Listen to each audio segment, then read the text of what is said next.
सीताराम। आज आप सभी लोगों के सामने मैं उपस्थित हुआ हूँ भगवान श्री गणेश जी की एक बहुत ही बढ़िया साधना लेकर। कहा जाता है कि कलौ चंडी विनायकौ का मतलब है कलयुग में भगवान श्री गणेश और माँ भगवती चामुंडा की उपासना मनवांछित फल प्रदान करती है। वही मनवांछित फल प्राप्ति के लिए आज आपको गणपति की एक बहुत ही बढ़िया साधना बताने जा रहा हूँ। भगवान श्री गणेश अपने साधकों के विघ्नों का नाश करते हैं और अपने साधकों का कल्याण करते हैं। मनोकामना पूर्ति, कार्यों में सफलता, विघ्नों का नाश और ग्रह बाधा, इन सभी परिस्थितियों में भगवान श्री गणेश जी की उपासना साधक को लाभ देती है। आज हम पूर्ण रूप से भगवान श्री गणेश जी की एक साधना है उसके विषय में बात करेंगे। ये जो साधना है, ये साधना भगवान श्री गणेश जी की संकट नाशन जो स्तोत्र है उसकी साधना है। साधना कब शुरू करनी है?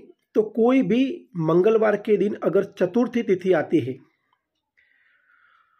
मंगल चतुष्टि, कोई भी मंगलवार के दिन अगर चतुष्टय तिथि आती है तो उसी दिन से साधना शुरू करनी है।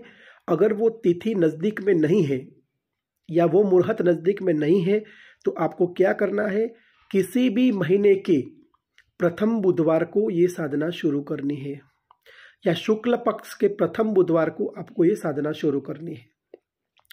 3 मुहूर्त आपको बताए हैं।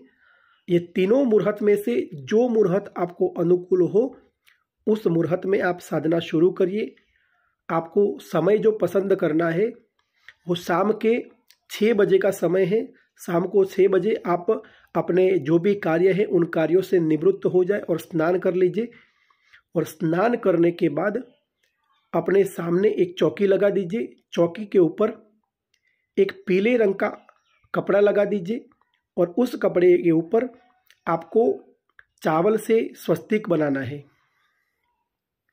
और स्वस्तिक के पीछे, मतलब कि स्वस्तिक के ऊपर या जहां आपको अनुकूल है वहां भगवान श्री गणपति की एक सुंदर फोटो या एक सुंदर मूर्ति रख दीजिए।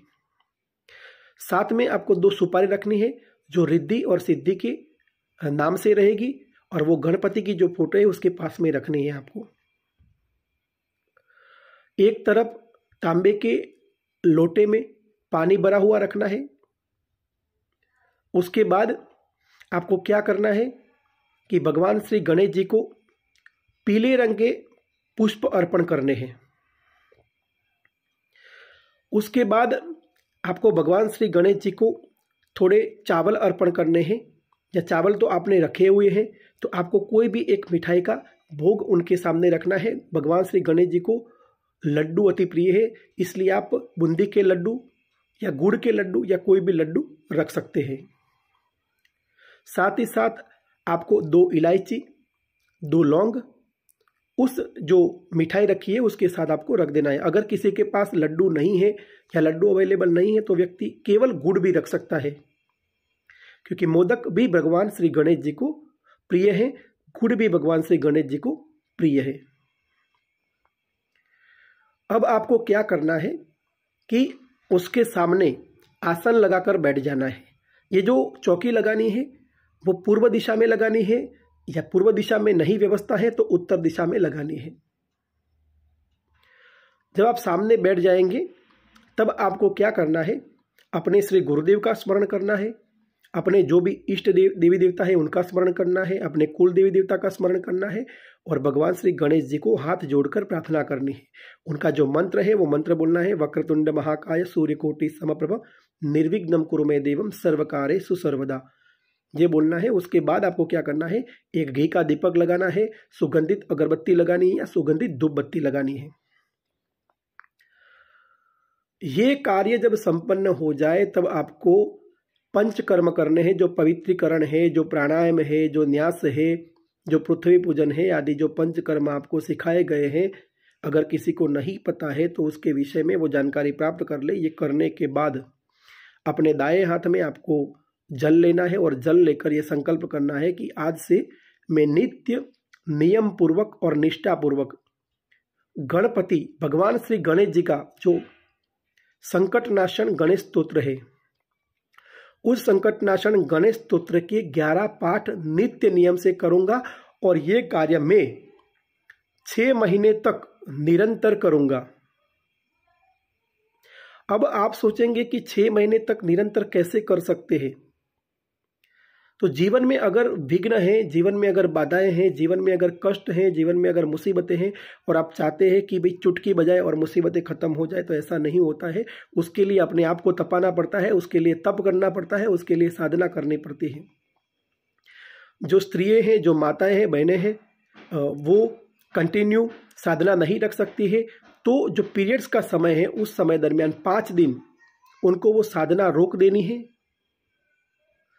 और रोकने के बाद जब वो शुद्ध हो जाए उसके बाद फिर से वो आगे साधना शुरू करनी है। वो जो 5 दिन है वो उसमें काउंट नहीं होंगे, आगे से फिर से जब वो शुरू करेंगे तब वहां से दिन काउंट होंगे। उस प्रकार से उनको 6 महीने का समय पकड़ना है। और ये 5 दिन स्त्रियों के लिए किसी भी प्रकार का विघ्न नहीं गिना जाएगा या ये साधना कंटिन्यू ही मानी जाएगी, ये साधना आधी अधूरी नहीं मानी जाएगी। इस बात को याद रखना। प्रकृति ने जो निर्माण किया है उसमें देवी देवता भी व्यवधान उत्पन्न नहीं करते हैं और प्रकृति ने जो निर्माण किया है उसको देवी देवता भी स्वीकार करते हैं। इस बात को याद रखना। तो माताएं, बहनें, उनको चिंता करने की आवश्यकता नहीं है, वो भी निर्विघ्न रूप से ये साधना संपन्न कर सकती है। अब संकल्प ले लिया। कोई व्यक्ति ऐसा है कि उसको संकटनाशन गणेश स्तोत्र के 11 पाठ करने में ज़्यादा समय लगता है, क्योंकि मैं बता रहा हूँ कि जो संकटनाशन गणेश स्तोत्र है उसका एक पाठ करने में आपको केवल 2 मिनट का समय लगेगा। 2 मिनट से 3 मिनट, ज़्यादा से ज़्यादा 3 मिनट का समय लगेगा। अगर आपको 11 पाठ करने हैं तो आधे घंटे का समय लगेगा। तो कोई भी व्यक्ति आसानी से कर सकता है। तो 11 पाठ का ही संकल्प लेना है। फिर भी अगर कोई नहीं कर सकता है तो केवल एक पाठ का संकल्प अवश्य ले कि मैं नित्य नियमित रूप से भगवान श्री गणेश जी का संकटनाशन स्तोत्र का एक पाठ करूंगा।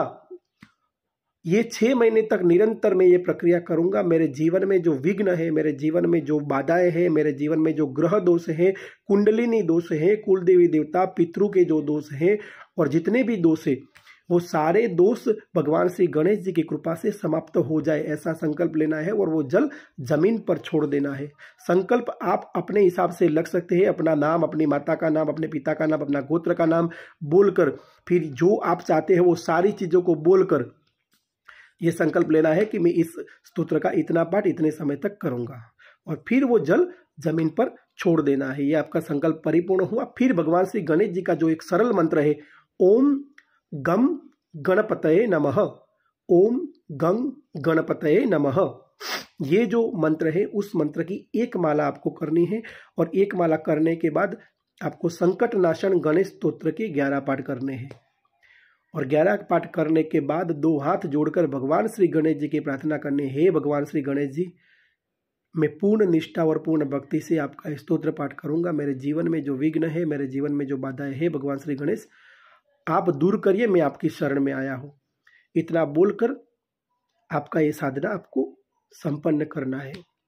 नियमित रूप से ये कार्य अगर कोई व्यक्ति 6 महीने तक करेगा तो इन 6 महीनों में उसके जीवन में वो उजाला आएगा जो उसने सोचा भी नहीं होगा। कैसा भी कर्ज उसके माथे पर होगा वो कर्ज धीरे धीरे समाप्त हो जाएगा। कोई रास्ता मिलेगा, कोई लोग मिलेंगे, पैसे देने वाले लोग मिलेंगे, कोई नया बिजनेस मिलेगा, कोई नई अपॉर्चुनिटी मिलेगी, कहीं से अचानक आकस्मिक धन की प्राप्ति होगी। किसी व्यक्ति को धन की समस्या है तो वो धीरे धीरे दूर होगी, उसके घर में इनकम बढ़ेगी, आय के स्रोत बढ़ेंगे। किसी व्यक्ति का कोई भी कार्य सफल नहीं हो रहा है तो उसके कार्य सफल होंगे। किसी को नौकरी नहीं मिल रही है तो उसको नौकरी मिल जाएगी। किसी व्यक्ति को संतान उत्पन्न नहीं हो रही है तो उस संतान बाधा में जो भी विघ्न बाधाएं है वो दूर होगी और उसको संतान प्राप्त होंगे। सरल प्रक्रिया है। हम लोग बड़े बड़े मंत्रों की साधना सोचते हैं कि मैं ये कर लूँगा, मैं वो कर लूँगा, मुझे यक्षिणी चाहिए, मुझे भैरव चाहिए, मुझे ये साधना करनी है, मुझे वो साधना करनी है। और उसके चक्कर में हम जो मूल देवी देवता है उन मूल देवी देवताओं की साधना नहीं करते हैं, उनकी आराधना नहीं करते हैं और इसी वजह से अपने जीवन में जो कष्ट हैं, जो मुसीबतें हैं, उनसे हम छुटकारा नहीं प्राप्त करते हैं।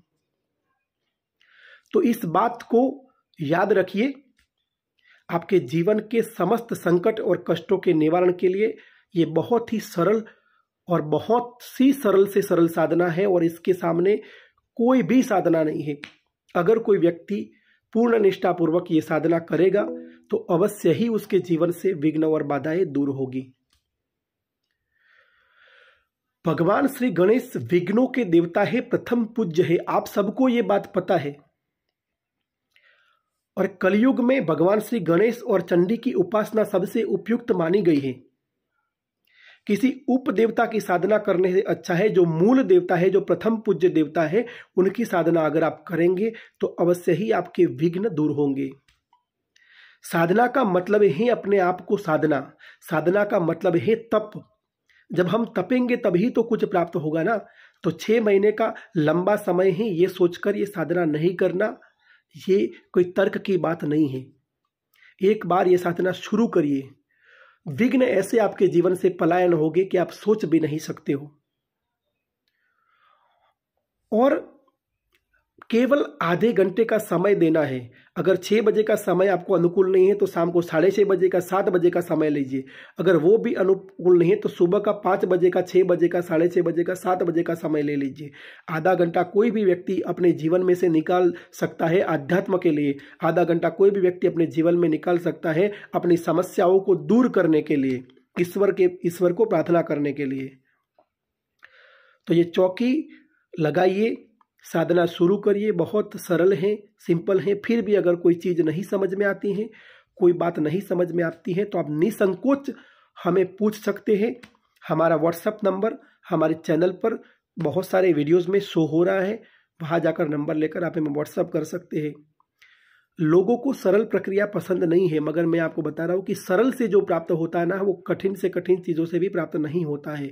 बड़ी बड़ी साधनाओं का नाम सुनने से अगर मन में लोभ उत्पन्न होता है, मगर उससे मिलता कुछ नहीं है, जबकि इसकी जगह सरल साधनाओं से जो प्राप्त होता है ना, वो अतुलनीय होता है। तो ये साधना करके आप अपने जीवन का जो विघ्न है, जो बाधा है, उसको दूर करिए, अपने जीवन में एक नया प्रकाश प्राप्त करिए।